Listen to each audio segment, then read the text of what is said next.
নমস্কার বন্ধুরা, শ্রী সঞ্জীবন বলছি। কিছু মানুষের কাছে এলে অবাক বিস্ময়ে আমরা বুঝতে পারি পৃথিবীটা কত বড়, এবং এই সমস্ত মানুষেরা আমাদের কাছে অসাধারণ অনুপ্রেরণার উৎস হয়ে দাঁড়িয়ে থাকেন। আমরা দাঁড়িয়ে আছি ধুবুলিয়া শহরে, আর যার বাড়ির ছাদে দাঁড়িয়ে আছি তার মুখ থেকেই আমরা শুনবো। দাদা, আমার দর্শক বন্ধুদের আপনার নামটা এবং বয়সটা আগে বলুন। আমার নাম হলো গুরুপদ বিশ্বাস, আর বয়স ধরুন 88 চলছে। 88 বছর। 88 বছর। আচ্ছা, 88 বছরের যে আজকে সারা ছাদ জুড়ে গাছ, এই গাছ করা শুরু কবে থেকে হয়েছিল? এই গাছের শুরু তো আমি যখন ক্লাস 4-5-এ পড়ি। 4-5 থেকে? হ্যাঁ, তখন থেকে আমার গাছের শুরু। আর এই অ্যাডেনিয়াম শুরু করেছি ধরুন 95-96 থেকে, তারও আগে হবে, যখন শুধু এক পার্টি ছিল না, সেই টাইম থেকে আমি করছি। ওবেসামের এক পার্টিওয়ালা ছিল। আচ্ছা, সেটাতে তখন থেকে করছি। আর এখন যে ছাদ জুড়ে রয়েছে সারা পৃথিবীর বিভিন্ন ভ্যারাইটির অ্যাডেনিয়াম। হ্যাঁ, এটা সবই অ্যারাবিকাম। এখন আর আমার ওবেসাম নেই, অ্যারাবিকাম বেশি রয়েছে। সবই অ্যারাবিকামই আছে, এবং নোভা তানজানিয়া থেকে শুরু করে সব ভ্যারাইটি রয়েছে। সব ভ্যারাইটি আছে। তো এই ছাদে কত গাছ রয়েছে? এত কত বা বলবো, গুণী তো নেই, 600-700 তো হবে। হ্যাঁ, 600-700 তো হবেই, হয়তো বেশিও হতে পারে। মানে আপনি গুনে রাখেননি কখন? না না না না, আমি গুনিনি, কারণ বীজের গাছও যেমন আছে, আমার নিজের চারার গাছও আছে এর মধ্যে। এবং এই সমস্ত শেডগুলোর মধ্যেও ভরা সমস্ত অ্যাডেনিয়াম, এবং কিছু বাইরে রয়েছে, কিছু শেডের ভিতরে রয়েছে। এর কারণটা কি? শেডই অরিজিনালি ছিল। আচ্ছা, যে বাইরে রাখবো নষ্ট হয়ে যাবে, যাতে এখন এই শেডগুলো শিফট করি আমি। এই যেমন এখানে আছে তো, এটার এই যে ট্রলি লাগানো আছে, এটা আমি একদম শিফট করে এদিকে নিয়ে আসবো। ও টেনে নিয়ে আসবেন? হ্যাঁ, ওই দিক থেকে উঁচু করে ঠেলা গাড়ির মতো ঠেলে নিয়ে চলে আসবো। আচ্ছা, নিয়ে এসে ওটা জল দেবো, দিয়ে এটা এখানে করে দিলাম। এরপরে আবার এই ট্রলি দুটো ওটাতে লাগাবো, ওটা ওইরকমভাবে এইভাবে করি। এইখানে যে গাছগুলো রয়েছে এগুলো ডরসেট হর্ন অ্যাডেনিয়াম। হ্যাঁ, ডরসেট হর্ন সব। যে সমস্ত অ্যাডেনিয়াম অল্প বিস্তার করলেই মানুষ অন্যরকম দৃষ্টিভঙ্গিতে তাকে দেখেন, আর সেই অ্যাডেনিয়াম আপনি অবলীলায় এইভাবে গোপনে করে গেছেন। তা আপনার এই যে অ্যাডেনিয়াম গাছের সংগ্রহগুলো কি সারা ভারতবর্ষ থেকে সংগ্রহ করা? হ্যাঁ, বিভিন্ন জায়গা থেকে সংগ্রহ। কিরকম একটু আমাদের বলুন। অনলাইনে যেমন আমি ধরুন ত্রিপুরা একটা ইয়ে আছে, ওদের কাছ থেকে কিনেছিলাম। তারপরে কোয়েম্বাটুরের ওখানে দুজন আছে, ওদের কাছ থেকে কিনেছি। রাজস্থানের থেকে কিনেছি।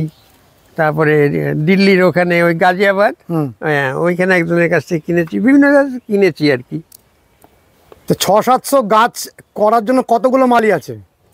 মালি টালি কারণ আমার কোনো মালি নেই? না না, সব নিজে হাতে করা? সব নিজে হাতে। এই ঘরও নিজের, করিও নিজে, ব্যাস। এখন শুধু ঘরগুলো সরাতে পারি না, এর জন্য লোক লাগে। আচ্ছা, এই যে এতগুলো গাছ আপনি মেনটেন করেছেন নিজে হাতে, এখন কিছুদিন আগে খুব অসুস্থ হয়ে পড়েছিলেন। হ্যাঁ, আমি এই মাসখানেক আগে আমি মানে কি বলে ওটাকে, পেসমেকার লাগানো।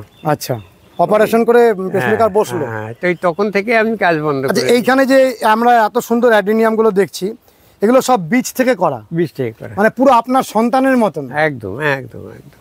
এত ভালোবাসেন আপনি? হ্যাঁ, তো বলে লাভ নেই। আর কেউ চাইলে আমি দিয়ে দিয়েছি, কিন্তু মানে বিক্রি করেননি? বিক্রি আমি করিনি, কিন্তু এখন আর আমার ক্ষমতার বাইরে পড়ে গিয়েছে। সমস্ত গাছ বীজ থেকে এতগুলো গাছ তৈরি করা? হ্যাঁ। তা অনেক টাকা খরচাও করেছেন? হ্যাঁ, তা তো আমার মনে হয় 2-3 লাখ টাকা খরচা করেছি এদের পিছনে। ঘর তৈরি করেছি। মাসখানেক আগেও তো নিজে হাতে কাজ করেছেন? হ্যাঁ হ্যাঁ হ্যাঁ, মাসখানেক আগে নিজে হাতে কাজ করেছি। আর এই যে কাজটা করছেন তখন সকাল থেকে সন্ধ্যে অবধি রিপোর্টিং এর সময় সারাদিন করতেন? একদম একদম, একটানা। এই একটানা কাজ করার মতো ক্ষমতা হয়তো এখনো আছে, কিন্তু শরীরে আর নিতে চায় না, নানা রকম রেস্ট্রিকশন করে দিয়েছে। আর কি করবো, অপারেশনের পরে রেস্ট্রিকশন হয়ে গেছে। একদম একদম। কি অপূর্ব! আপনার কাছে না আসলে আমরা জানতে পারতাম না যে এরকম অখ্যাত কত মানুষ রয়েছেন গোপনে। উদ্ভিদ প্রীতির এরকম নিদর্শন সচরাচর আমরা তারে লাগতে পারে, দেখতেই পাই না।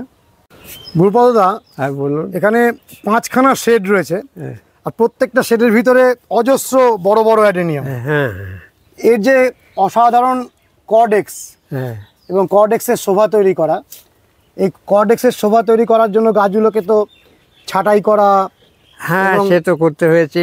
এত এত গাছের মাটি ঠিক মতন দেওয়া। আগে তো আপনি কি আগে মাটিতে করতেন না প্রথম থেকে না, সিন্ডার? মাটিতে আমি এক সময় প্রথম দিকে যখন কিছু জানতাম না, যখন নেটও ছিল না, আর সত্যি কথা বলতে কি কেউ মানে নোহাউটাও দিতে চাইতো না, তখন অবশ্য কিছু মাটি দেয়া থাকতো। তবে আমি বুঝতাম যে শুধু মাটিতে হবে না, বালির মধ্যে দিয়ে করতাম।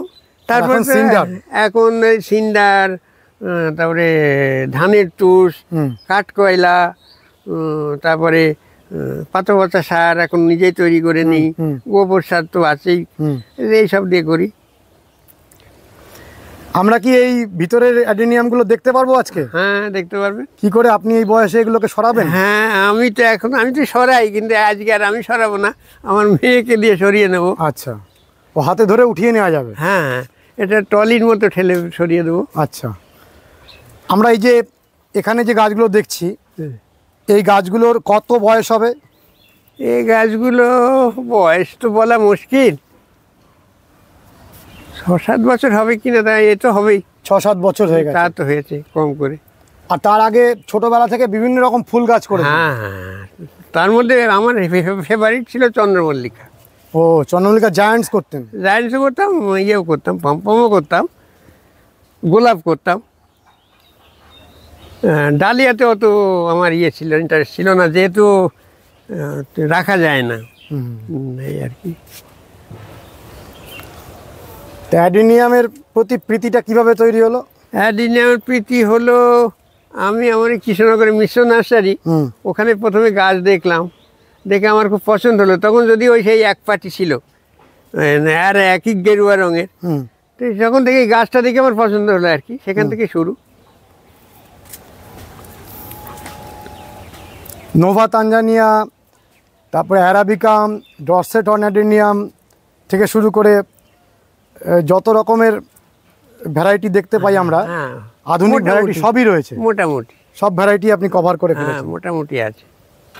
আচ্ছা, আপনি আমাদের বলুন, অ্যাডেনিয়াম গাছ যদি কেউ ভালোভাবে করতে চায়, তাহলে তার সয়েল মিক্সারটা কি হলে ভালো হয়? সয়েল মিক্সার দেখেন, আমি তো মানে এইভাবেই করেছি। যেমন প্রথম দিকে আমি মাটিতেই করতাম, অল্প মাটি, কিছু বালি, এইসব দিয়ে করতাম।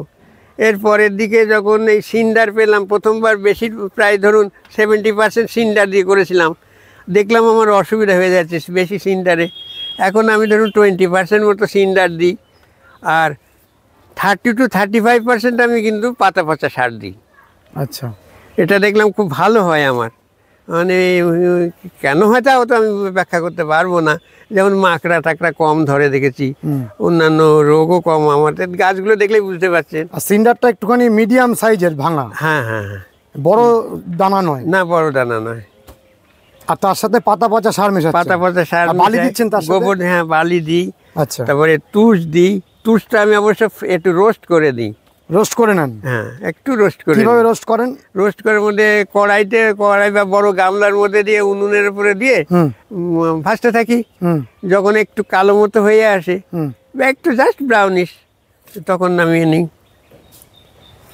আপনি যে এত ভালো অ্যাডেনিয়াম করেন, কোনো কম্পিটিশনে কিংবা কোথাও গাছ না নিয়ে গেছেন? না, কম্পিটিশনের আমার মানসিকতাই নেই, তার সুতরাং সে কথা বলে কোনো লাভ নেই। ও, ওই সমস্ত জায়গায় কখনো যাননি? শুধু গোপনে সে আমি ভালোবেসে গিয়েছি অনেক জায়গায়। আপনি গাছ দেখতে গেছেন? হ্যাঁ, নিচে নিয়ে যাননি? না না না না, আমি কম্পিটিশনের মধ্যেই নেই আর কি। হ্যাঁ, আপনি ভালোবেসে করেছেন? ভালোবেসে করেছি এবং গোপনে করে গেছেন? একদম একদম। সবসময় গাছ নিয়ে থাকতেন? হ্যাঁ, এখনো থাকি। এখনো থাকেন? হ্যাঁ, এখনো ঠিক। থাকি। এবং অনেক পুরনো পুরনো গাছ লাগিয়েছেন জমিতে? হ্যাঁ, জমিতেও গাছ আছে প্রচুর গাছ। এমনি আমার বাকি যেসব জমিগুলো আছে, ওগুলো তো আমার বাগান লাগানোই আছে। লিচু বাগান, আম বাগান, কুল বাগান, এসব বাগান করা আমার। তো এখন কি মনে হচ্ছে গাছগুলো করা একটু অসুবিধা হচ্ছে? না, এখন আর তো করতে পারছি না। যদি উপযুক্ত লোক পাই তাহলে বিক্রি করে দেবো। ও, বিক্রি করে দেবেন? বিক্রি করে দেবো। আচ্ছা, যদি বা আপনার এগুলো বিক্রি করতে চান, আপনি আমাদের দর্শক বন্ধুদের আপনার ফোন নাম্বারটা দিন। আমার ফোন তাহলে কিছু মানুষ যদি আসে উপযুক্ত দাম দিয়ে আপনার কাছ থেকে যদি নিয়ে যায়, আমার সেটা ফোন আমরা খুশি নাম্বার হব। হলো 9547 মনে আসছে না, মনে আসছে? 9547949882। আচ্ছা, আরেকবার বলতে পারুন না, ভালো হবে। 9547 তো বললামই, 9547949882। ঠিক আছে, আমি চেষ্টা করব যাতে আপনার এই বয়সের ভারের গাছের যে চাপটা সেটা যাতে কমে আসে, কারণ 88 বছর বয়সেও আপনি 1 মাস আগেও এই 700 গাছকে নিয়মিত নিজে হাতে কোনো মালি ছাড়া মেনটেন করেছেন, এ এক অবাক বিস্ময়। আর এরকম উদ্ভিদ প্রীতির নিদর্শন এবং কোনো রকম প্রচারের আলোকে নিজেকে আলোকিত না করে গোপনে এইভাবে করে যাওয়া, আমরা এক একটি গাছকে ধরে ধরে দেখালে 10টি খণ্ডেও হয়তো শেষ হবে না, প্রত্যেকটি ভ্যারাইটি ধরে ধরে যে আমরা দেখাই, এবং এত অপূর্ব ভাস্কর্য তৈরি হয়েছে, জীবন্ত ভাস্কর্য প্রতিটি কর্ডেক্সের মধ্যে, এবং ছোট থেকে মাঝারি, মাঝারি থেকে বড়, এবং সারা ছাদের কার্নিশ বরাবর শুধু অ্যাডেনিয়াম আর অ্যাডেনিয়াম, আর তার সাথে সাথে 5খানা শেড ভরা রয়েছে বড় বড় অ্যাডেনিয়ামে। বন্ধুরা, আপনারা অবশ্যই এই মানুষটিকে উপযুক্ত ভালোবাসা এবং শ্রদ্ধা জানাবেন। সারা জীবনে শুধু গাছ ভালোবেসে গেছেন আর গাছ নিয়ে সারাদিন সময় কাটিয়েছেন, কিন্তু কখনো কোনো মানুষের দরবারে নিজেকে উপস্থাপিত করে প্রচারের আলোয় নিজেকে আলোকিত করেননি।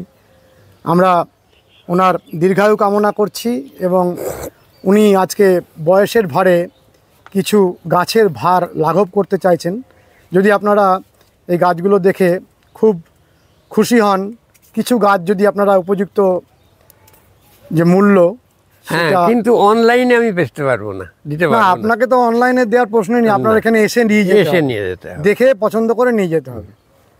খুব ভালো লাগছে, আমরা চেষ্টা করছি গাছগুলোর কাছে পৌঁছে একটু দেখানোর। দামও এত যে ইয়ে মানে আপনি তো অনেক দাম নিতে পারেন এগুলোর, এত বয়স গাছগুলোর, তা আপনি বলছেন যে যতটা পারবো আপনি আর কি। একদম আপনি তো বিক্রি করেননি কখনো? না না, বিক্রি করার ইচ্ছাও নেই, এখনো ইচ্ছা নেই? না, কিন্তু এখন আর রাখতে আপনার পারবো না। সন্তানের মতন এগুলোকে বিক্রি করলে আপনার বুক ভেঙে যাবে, তাই তো? আর যাকে তাকে দিয়ে দেখেছি তারা যত্ন করে না, হ্যাঁ। এই জন্যেই, নইলে অন্য ব্যবস্থা দেখতাম।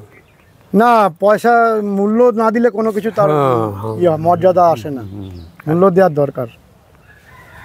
আমরা পরপর 2-3টে পর্বে চেষ্টা করছি আপনার এই 5খানা শেডের মধ্যে ভরা গাছগুলোকে ধরে ধরে দেখাতে। আচ্ছা, প্রতিটা ভ্যারাইটির তো নামও দেখছি গায়ের মধ্যে লেখা রয়েছে। বেশিরভাগই লেখা আছে, লেখা আছে। কিছু কিছু হয়তো উঠে গিয়েছে, এগুলো মেনলি মাঝে মাঝে রিনিউ করতে হয় তো, হ্যাঁ। তো এখন আর এগুলো পেরে উঠছি না। আমাদের সাধারণত বিভিন্ন যারা অ্যাডেনিয়াম গ্রোয়ার তারা বলেন যে থাইল্যান্ড থেকে বীজগুলো আনাচ্ছেন, তা আপনার তো এই দেশের থেকেই সংগ্রহ করা হয়ে না, গেছে। আমি দেশের থেকে যেটা করছি, ওরা ইম্পোর্ট করে ও, হয়তো। ওরা ইম্পোর্ট করেই ওরা বীজগুলো import এনেছে। করে। আচ্ছা আচ্ছা। আর কিছু কিছু আমার নিজের গাছেরই ব্রিডিং করা বীজ। ও, ব্রিডিং আচ্ছা, করেছিলেন? হ্যাঁ, নিজেই পলিনেট করে নিই। বন্ধুরা, এই মধু গোলাপের সাথে অনেকটা সময় কাটানো হলো। আজকের ভিডিওটি কেমন লাগলো অতি অবশ্যই কমেন্ট করবেন, লাইক করবেন, শেয়ার করবেন, সাবস্ক্রাইব করবেন। ভালো থাকবেন বন্ধুরা, সুস্থ থাকবেন, ভগবান আপনাদের মঙ্গল করুন। নমস্কার।